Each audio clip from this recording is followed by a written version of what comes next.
s'oppose à midi sur Europe 1, Mathieu Noël. Vous écoutez toujours Europe 1, il est midi 21, rien ne s'oppose à midi. Continue avec Eva Rock, Ève Roger, Olivier Pouls et le Franck Michael de l'humour. Hier, quand il a découvert que l'objet de son désir, Virginie Salmen, ne serait pas à côté de lui mais à côté d'Eva, il a eu du mal à masquer sa déception. Oh ben non, on échangera des regards quand même, Virginie. Virginie, on se voit tous les matins dans le parking.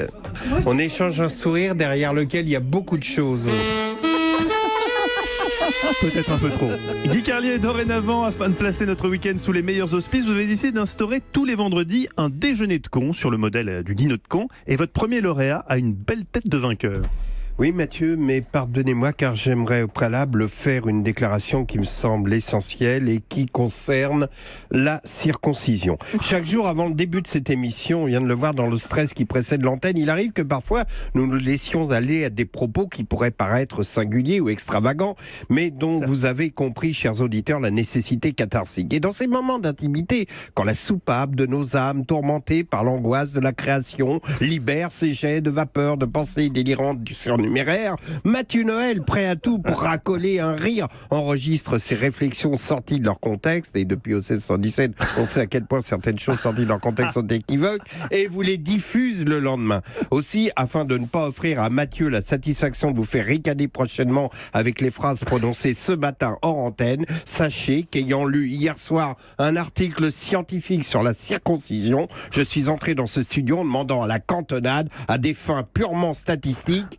qui est circoncis. Voilà, vous le savez, maintenant Mathieu ne pourra pas utiliser cette séquence pour pallier à son manque d'idées. Comment Eva, mais non, on s'en fout, Eva, des résultats, ça n'a rien à voir, c'était juste...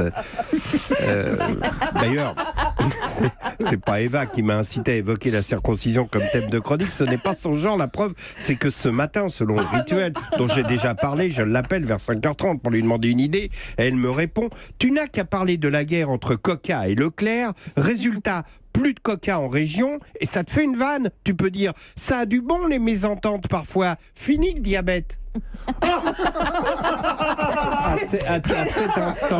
À cet instant, un vent glacial souffla sur ma nuque. Le chien assoupi à mes pieds émit une plainte lugubre, tandis qu'un corbeau noir heurtait violemment la fenêtre. Je cherchais donc une autre idée, mais je n'eus pas longtemps à chercher, car profitant de la présence de Paul, j'ai décidé de la même façon qu'il existe de dîner le con, comme vous l'avez dit Mathieu, d'organiser chaque vendredi un déjeuner de con. Je vous propose, chers auditeurs, de nous faire parvenir des postulants qui vous semblent avoir les qualités requises. C'est simple, c'est la connerie pure. Attention. La connerie a des fins mercantiles. C'est parce qu'il y a chez le con honnête une certaine poésie qui peut nous émouvoir, mais le con cupide n'a absolument rien qui puisse nous le rendre attachant. Et là, aujourd'hui, nous avons une belle tête de vainqueur avec monsieur Jacques Martel, qui n'a pas donc arrêté les Arabes à Poitiers, mais qui a arrêté l'intelligence à Québec, où il est électricien de formation, mais qui a écrit un dictionnaire des maladies. Donc ça commence A comme adénome, et là, c'est toute une série de conneries, c'est-à-dire un peu le truc japonais, tu vois, auquel croient les babacools, les New Age, les machins, voilà. Mais encore plus con. Je pense que là, vraiment, donc je vais vous le faire court. A comme adénome. Si tu as un adénome, il suffit de te dire non aux influences extérieures. Voilà. C'est son truc, ça. Non. Et là, t'es guéri. Alors, en cas de fausse couche, c'est l'âme de l'enfant à naître qui a changé d'avis. Qui dit, oh ben non, finalement. Bon, voilà. Dans le chapitre allergie au chat, il explique sans rire que la chatte symbolise le côté sexuel féminin. Bon, d'accord. La fistule anale est l'expression du cul assis entre deux chaises. Enfin voilà, tout est comme ça.